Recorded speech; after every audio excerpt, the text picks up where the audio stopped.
Hi friends, ಎಲ್ರಿಗೂ ಮಲ್ಲಿಗೆ ಮಠ್ ಚಾನಲ್‌ಗೆ ಸ್ವಾಗತ. ಇವತ್ತು ನಾನು ಬಾಳೆ ಹೂವಿಂದ ವಡೆ ಹೇಗೆ ಮಾಡೋದು ಅಂತ ತೋರಿಸ್ಕೊಡ್ತಿದ್ದೇನೆ. ಅದಕ್ಕಿಂತ ಮೊದಲು ನನ್ನ ಚಾನಲನ್ನು ಹೊಸದಾಗಿ ನೋಡ್ತಿರೋರು ಪ್ಲೀಸ್ ಸಬ್ಸ್ಕ್ರೈಬ್ ಮಾಡಿ. ಹತ್ತಿರದಲ್ಲಿ ಬರುವಂತಹ ಬೆಲ್ ಬಟನ್ ಒತ್ತಿ, ಆಗ ನಾನು ಮಾಡಿರುವಂಥ ವಿಡಿಯೋದ ನೋಟಿಫಿಕೇಶನ್ ನಿಮಗೆ ತಕ್ಷಣಕ್ಕೆ ಸಿಗ್ತದೆ. ಈಗ ಹೇಗೆ ಮಾಡೋದು ಅಂತ ನೋಡೋಣ ಬನ್ನಿ. ಇದು ಬಾಳೆ ಹೂ ನೋಡಿರ್ಬೋದು ನೀವು. ತುಂಬಾ ಅಗ್ಗದಲ್ಲಿ ಚೀಪಾಗಿ ಸಿಗ್ತದೆ. ಹಳ್ಳಿಯಲ್ಲೆಲ್ಲಂತೂ ದಿನಕ್ಕೊಂದು ಸಿಗ್ಬೋದು. ಈಗ ಇದನ್ನ ಹೇಗೆ ತೆಗೆದು ಕ್ಲೀನ್ ಮಾಡುದು ಅಂತ ತೋರಿಸ್ಕೊಡ್ತಾ ಇದ್ದೇನೆ. ನೋಡಿ ನೀವು ಅದರ ಎಲೆಯನ್ನ ತೆಗೆದು ಆ ಹೂವನ್ನು ಮಾತ್ರ ಒಂದು ಪ್ಲೇಟಿಗೆ ಹಾಕೊಳ್ಳಿ. ಬಾಳೆಹೂ ಆರೋಗ್ಯಕ್ಕೆ ತುಂಬಾ ಒಳ್ಳೆಯದು. ಹಾಗೆ ಇದು ಎಲ್ಲ ಕಡೆ ಸಿಗ್ತದೆ. ನಿಮ್ಗೆ ಸಿಗ್ಲಿಲ್ಲ ಹೇಳಿದ್ರೆ ಮಾಲಲ್ಲಿ ಅಂತೂ ಖಂಡಿತ ಸಿಗ್ತದೆ. ಅಲ್ಲೆಲ್ಲ ಮಾರಾಟಕ್ಕೆ ಇಟ್ಟಿರ್ತಾರೆ. ಅಷ್ಟೇನು ರೇಟ್ ಕೂಡ ಇರುವುದಿಲ್ಲ. ನೋಡಿ ನಾನಿಲ್ಲಿ ಹೂವನ್ನೆಲ್ಲ ತೆಗ್ದಿದ್ದೇನೆ. ಹೂವನ್ನು ತೆಗೆದ ನಂತರ ಅದನ್ನು ಕೂಡ ಕ್ಲೀನ್ ಮಾಡ್ಕೋಬೇಕು. ಅದು ಕೂಡ ನಾನು ಹೇಗೆ ಅಂತ ತೋರಿಸ್ಕೊಡ್ತಿದ್ದೇನೆ. ಈಗ ನಾನೆಲ್ಲ ತೆಗ್ದಾಗಿದೆ ನೋಡಿ. ಬಾಕಿ ಉಳ್ದದನ್ನ ಹಾಗೆ ಇಟ್ಬಿಡಿ. ಈಗ ಹೂವನ್ನ ಹೇಗೆ ಕ್ಲೀನ್ ಮಾಡುದು ತೋರಿಸ್ತೇನೆ ನೋಡಿ. ಅದನ್ನ ಬಿಡಿಸಿ ಅದರ ನಡುವೆ ಒಂದು ಕಪ್ಪು ದಂಟು ತರ ಇರ್ತದೆ. ಅದನ್ನ ನೀವು ತೆಗೆದು ಬಿಸಾಡ್ಬೇಕು. ನಾನಿಲ್ಲಿ ತೋರಿಸ್ತೇನೆ ನೋಡಿ.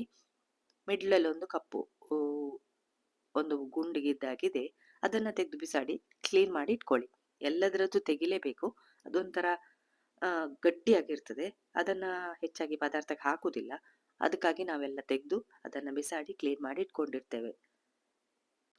ಬಾಳೆ ಹೂವಲ್ಲಿ ಅದು ಮಾತ್ರ ಕೆಲಸ ಇರೋದು. ಮತ್ತೆ ನೋಡಿ ಎಲ್ಲ ಕ್ಲೀನ್ ಮಾಡಿ ಇಟ್ಕೊಂಡಿದ್ದೇನೆ. ಅದನ್ನ ನೀವೀಗ ಚೂರ್ ಚೂರಾಗಿ ಕಟ್ ಮಾಡ್ಕೊಳ್ಬೇಕು. ಆಗ್ಲಿಲ್ಲ ಹೇಳಿದ್ರೆ ನೀವು ಇದನ್ನ ಮಿಕ್ಸಿಗೆ ಹಾಕಿ ರುಬ್ಕೊಳ್ಳಿ. ಒಂದು ಗ್ರೈಂಡ್ ಮಾಡಿದ್ರೆ ಸಾಕಾಗ್ತದೆ. ಈಗ ನಾನು ಕಟ್ ಮಾಡಿ ಇಟ್ಕೊಂಡಿದ್ದೇನೆ. ಇದನ್ನು ಹಾಗೆ ಬಿಟ್ರೆ ಕಪ್ಪಾಗ್ತದೆ. ಅದಕ್ಕೆ ನೋಡಿ ಇಲ್ಲಿ ನಾನು ಒಂಚೂರು ಮೊಸರಲ್ಲಿ ಹಾಕಿಡ್ತೇನೆ. ಮೊಸರಲ್ಲಿ ಹಾಕಿಟ್ರೆ ಎಷ್ಟು ಹೊತ್ತಾದ್ರೂ ಕಪ್ಪಾಗುದಿಲ್ಲ.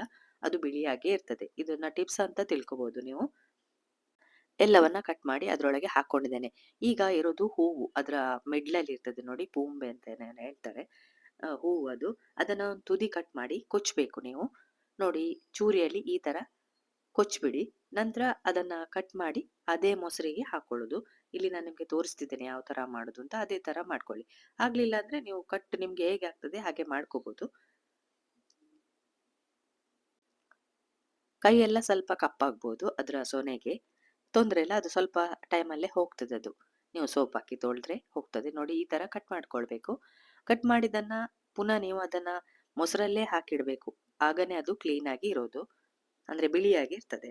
ನೋಡಿ ನಾನಿಲ್ಲಿ ಯಾವ ತರ ಕಟ್ ಮಾಡ್ತೇನೆ ಅದೇ ತರ ಕಟ್ ಮಾಡ್ಕೊಳ್ಳಿ. ಇದು ತಿಂದ್ರೆ ಹೊಟ್ಟೆಯಲ್ಲಿದ್ದ ಕಲ್ಮಶ ಎಲ್ಲ ಹೋಗ್ತದೆ ಅಂತ ಹೇಳ್ತಾರೆ. ಗೊತ್ತಿಲ್ಲ. ಆದ್ರೂ ಆರಾಮಾಗಿ ಸಿಗ್ತದೆ ನೋಡಿ ನಮ್ಗೆ. ಅದನ್ನ ತಗೊಂಡ್ ಬಂದು ಮಾಡ್ಲಿಕ್ಕೆ ಕಷ್ಟ ಏನಿಲ್ಲ. ನಾನಿಲ್ಲಿ ಎಲ್ಲ ಕಟ್ ಮಾಡಿ ಮೊಸರಲ್ಲಿ ಹಾಕಿದ್ದೇನೆ.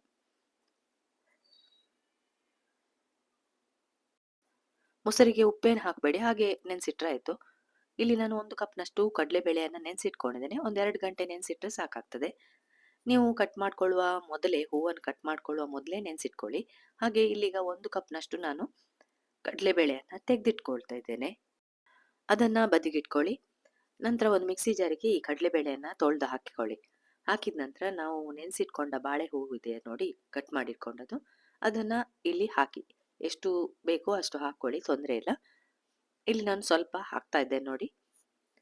ಸ್ವಲ್ಪ ಪಲ್ಯ ಮಾಡ್ಕೊಂಡಿದ್ದೇನೆ ಅದಕ್ಕಾಗಿ. ಈಗ ಇದನ್ನ ಮಿಕ್ಸಿ ಜಾರಲ್ಲಿ ಒಂದು 2 ಸುತ್ತು ಸುತ್ಕೊಳ್ಳಿ. ನೋಡಿ ಈ ತರ ಹುಡಿ ಆದ್ರೆ ಸಾಕು. ಬಾಳೆಹೂ ಕೂಡ ಮಿಕ್ಸ್ ಆಗಿದೆ ಈಗ.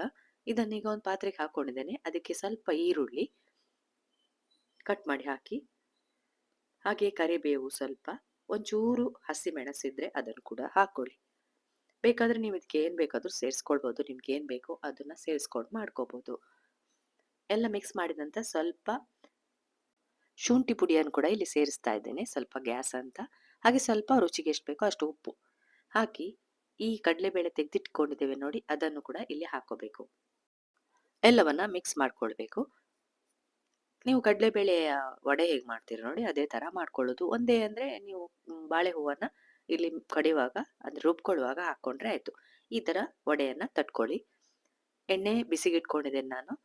ಈಗ ಎಣ್ಣೆಯಲ್ಲಿ ಒಂದೊಂದಾಗಿ ಬಿಟ್ಟು ಫ್ರೈ ಆಗುವವರೆಗೆ ಅಂದ್ರೆ ಎರಡೂ ಕಡೆ ಕೂಡ ಲೋ ಫ್ಲೇಮ್ ಅಲ್ಲಿ ಫ್ರೈ ಮಾಡ್ಕೊಳ್ಳಿ.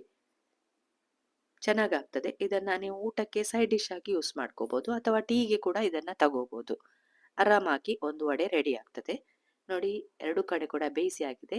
ಯಾವ ತರ ಬಂದಿದೆ, ಒಳ್ಳೆ ಕಲರ್ ಕೂಡ ಬರ್ತದೆ. ಅದೇ ರೀತಿ ರುಚಿಯೂ ಚೆನ್ನಾಗಿರ್ತದೆ, ಹೊಟ್ಟೆಗೂ ಒಳ್ಳೆಯದು. ಇದೇ ತರ ಎಲ್ಲ ವಡೆಗಳನ್ನ ಮಾಡ್ಕೊಳ್ಳಿ. ಈಗ ನಾನಿದನ್ನ ಸರ್ವಿಂಗ್ ಪ್ಲೇಟಿಗೆ ಹಾಕ್ಕೊಳ್ತೇನೆ. ನನ್ನ ವಡೆ ಎಲ್ಲ ರೆಡಿ ಆಗಿದೆ. ನೋಡಿ ಯಾವ ತರ ಕಾಣ್ತಾ ಇದೆ. ತುಂಬಾ ಚೆನ್ನಾಗಿ ಆಗ್ತದೆ. ಇದನ್ನೊಮ್ಮೆ ಟ್ರೈ ಮಾಡಿ. ನಿಮ್ಗೆ ಇಷ್ಟ ಆದ್ರೆ ಲೈಕ್ ಕೊಡಿ, ಕಮೆಂಟ್ ಹಾಕಿ, ಎಲ್ರಿಗೂ ಇದನ್ನ ಶೇರ್ ಮಾಡಿ. ಇನ್ನು ನಾನು ನಿಮ್ಗೆ ಹೊಸ ರೆಸಿಪಿಯೊಂದಿಗೆ ಸಿಗ್ತೇನೆ. ಪುರ್ಸೊತ್ ಮಾಡಿ ನೋಡಿದ್ದಕ್ಕೆ ಥ್ಯಾಂಕ್ ಯು.